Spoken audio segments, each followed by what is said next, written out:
Hello friends, గతంలో చూసుకున్నట్లయితే బింబిసార మూవీతోనైతే మన ముందుకు వచ్చాడు కళ్యాణ్ రామ్. కానీ మరి ఆ తర్వాత వచ్చిన మూవీస్ పెద్దగా హిట్ అయితే కాలేదన్నమాట. బింబిసార మంచి బ్లాక్ బస్టర్ హిట్ అయినప్పటికీ తర్వాత వచ్చిన హమీగోసు, డెవిల్ పక్కకు వెళ్ళిపోయాయి అనమాట. అంటే ఒక విధంగా డెవిల్ పర్వాలేదు అనిపించినప్పటికీ మరీ అంత ఆశించిన తగ్గ కలెక్షన్ అయితే రాబట్టలేదు అనమాట.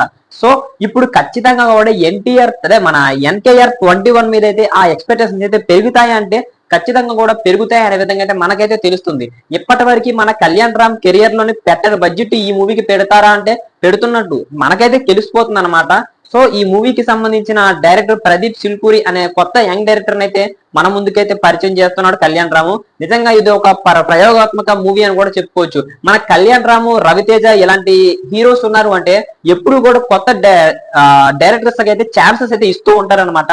సో ఇప్పుడు కూడా అదే విధంగా చేస్తున్నారు. ఇందులోనే మన విజయశాంతి గారు కూడా నటిస్తున్నారు. ఇందులో తర్వాత చూసుకున్నట్లయితే ఈ మూవీలోనైతే ఒక కొత్త జోనర్ లోనైతే మన ముందుకైతే వస్తుందంట. దానికి తోడు ఈ మూవీలోని మన కళ్యాణ్ రామ్ తో పాటు ఒక స్పెషల్ గెస్ట్ కూడా ఉంటారంట. మరి అది ఎవరో తొందరలోనే మనకైతే అఫీషియల్ గా చెప్తారనమాట.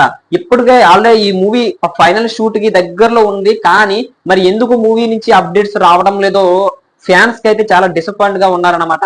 తొందరలోనే వస్తాయి, మరి ఎందుకు రావడం లేదో తెలియటం లేదనమాట. ఖచ్చితంగా కూడా మూవీ టీము ఖచ్చితంగా ఫ్యాన్స్ గురించి కూడా ఒక్కసారి ఆలోచించాలి. మరి కళ్యాణ్ రామ్ ఫ్యాన్స్ కూడా ఉంటారు కదా, ఫ్యాన్స్ కోసం ఖచ్చితంగా కూడా మరి అప్డేట్స్ అయితే ఇవ్వాలని అయితే నేనైతే ఖచ్చితంగా కూడా చెప్తాను. ఈ మూవీకి సంబంధించిన అప్డేట్స్ తొందరలోనే మన ముందుకు వస్తాయి అని చెప్పడంలోనైతే ఎటువంటి సందేహం లేదు. మరి మీరేమనుకుంటున్నారు కామెంట్ చేసేయండి.